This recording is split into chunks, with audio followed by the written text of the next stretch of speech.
Good morning, students. I am going to start Sanskrit grammar lesson 2. स्वर वर्ण मैंने पढ़ा दिया है. आज हम लोग व्यंजन वर्ण पढ़ेंगे. सबसे पहले व्यंजन वर्ण की परिभाषा जानें. वर्णों का उच्चारण करते समय मुख से निकलने वाली वायु के मार्ग में जब बाधा पड़ती हो तो उसे व्यंजन वर्ण कहते हैं. वायु के मार्ग में बाधा उत्पन्न करते हैं जीभ और ओष्ठ. व्यंजन वर्ण को हल भी कहा जाता है. सभी व्यंजन वर्णों में अ स्वर की मात्रा जुड़ा हुआ होता है, जिसका स्वरूप होता है क, ख, क आदि. जिस व्यंजन वर्ण में अ स्वर नहीं जुड़ा हुआ होता है तो उसका स्वरूप होता है क, ख, ग आदि. इसे हलंत भी कहते हैं. नीचे लगी मात्रा को हलंत कहा जाता है. इसके बाद हम लोग आते हैं व्यंजन वर्ण के भेद. व्यंजन के भेद. व्यंजन का वर्गीकरण मुख्यतः 2 आधारों पर किया जाता है. नंबर 1 है उच्चारण के अनुसार.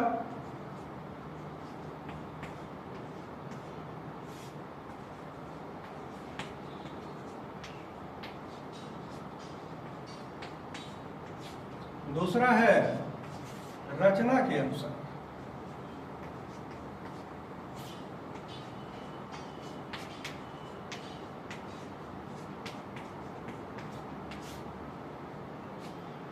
सबसे पहले हम लोग उच्चारण के अनुसार के बारे में जानते हैं.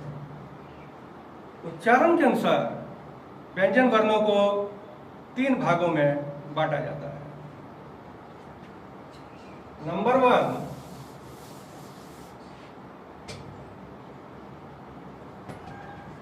स्पर्श व्यंजन.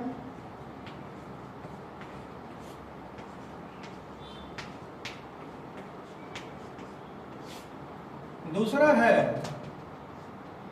अंतस्थ व्यंजन.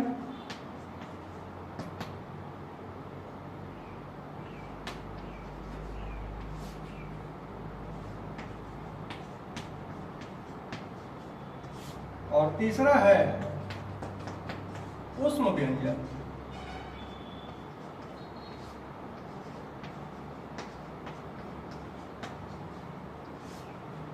एक एक करके हम लोग जानेंगे तीनों के बारे में. सबसे पहले स्पर्श व्यंजन.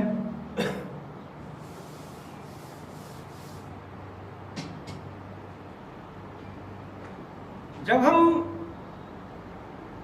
वर्णों का उच्चारण करते हैं व्यंजन वर्णों का, तो मुख के कोई 2 अंग परस्पर एक दूसरे से स्पर्श करते हों तो उसे स्पर्श व्यंजन कहा जाता है. स्पर्श व्यंजनों का वर्गीकरण 5 भागों में किया जाता है. क वर्ग, च वर्ग, ट वर्ग, त वर्ग और प वर्ग. जैसे क, ख, ग, घ, अंग. इसे हम लोग क वर्ग कहते हैं.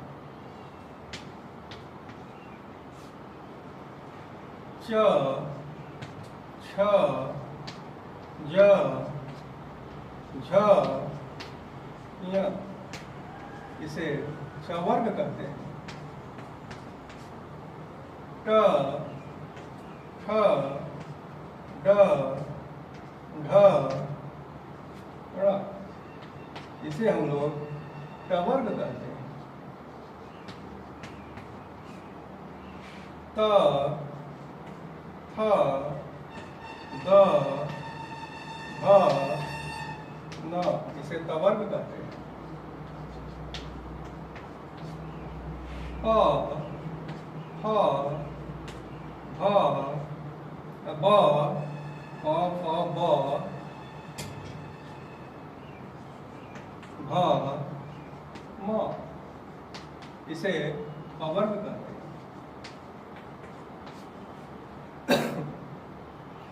इसके बाद हम लोग अंतस्थ व्यंजन पर आते हैं।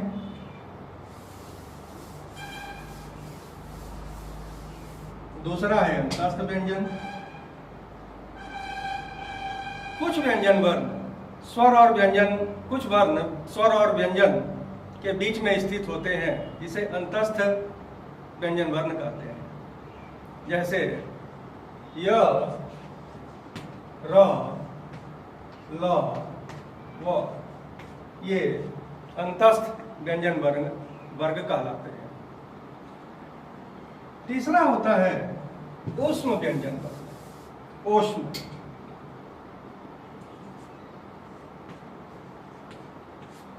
ऊष्म व्यंजन वर्ण। जब हम लोग व्यंजन वर्णों का उच्चारण करते हैं तो मुख से निकलने वाली वायु का मार्ग सकरा हो जाता है और बहुत तेजी से रगड़ खाकर ऊष्म हो जाते हैं, मतलब गर्म हो जाते हैं। इसे ऊष्म व्यंजन वर्ण कहा जाता है। इसके उदाहरण हैं तलाबिश, मूर्धन्य स, दंत स और ह, ये ऊष्म व्यंजन वर्ण कहलाते हैं। दूसरा होता है रचना के अनुसार। रचना के अनुसार भी व्यंजन वर्णों को दो भागों में बांटा जाता है। रचना के अनुसार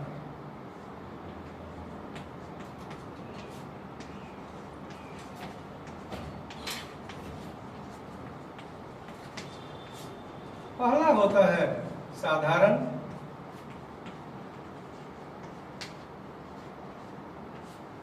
और दूसरा होता है संयुक्त।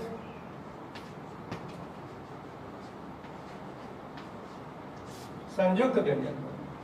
सबसे पहले साधारण व्यंजन वर्ण के बारे में हम लोग जान रहे हैं। व्यंजन वर्ण में अ स्वर की मात्रा जुड़ी हुई होती है। मैंने पहले ही बताया है, उसका स्वरूप साधारण बन जाता है। और जब अ स्वर की मात्रा नहीं जुड़ी हुई होती है तो ये अपने मूल रूप में होते हैं। जैसे क, ख, ग, ये व्यंजन वर्ण अपने मूल रूप में है। और जब अ स्वर की मात्रा जुड़ी हुई होती है तो ये अपने साधारण रूप में होते हैं। इसके बाद आता है संयुक्त व्यंजन वर्ण। संयुक्त,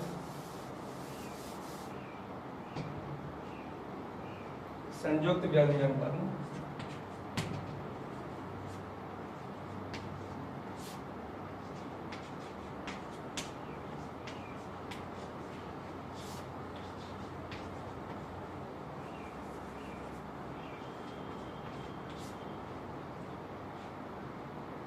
दो व्यंजन वर्ण परस्पर एक दूसरे से मिलकर नए वर्ण की रचना करते हैं, जिसे संयुक्त व्यंजन वर्ण कहा जाता है। इसके उदाहरण हैं छ, त्र, ज्ञ। छ हम लोग क जोड़ श मिलकर छ बनता है। त्र, त जोड़ र मिलकर र बनता है। ज्ञ, ज जोड़ य मिलकर य बनता है। इसके बाद हम लोग आते हैं अयोग वाह। एक तीसरा व्यंजन वर्ण है अयोग वाह।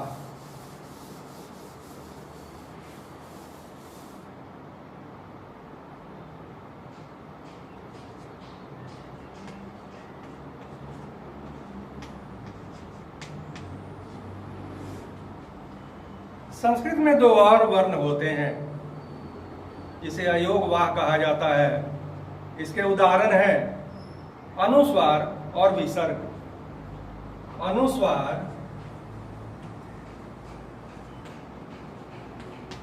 और विसर्ग।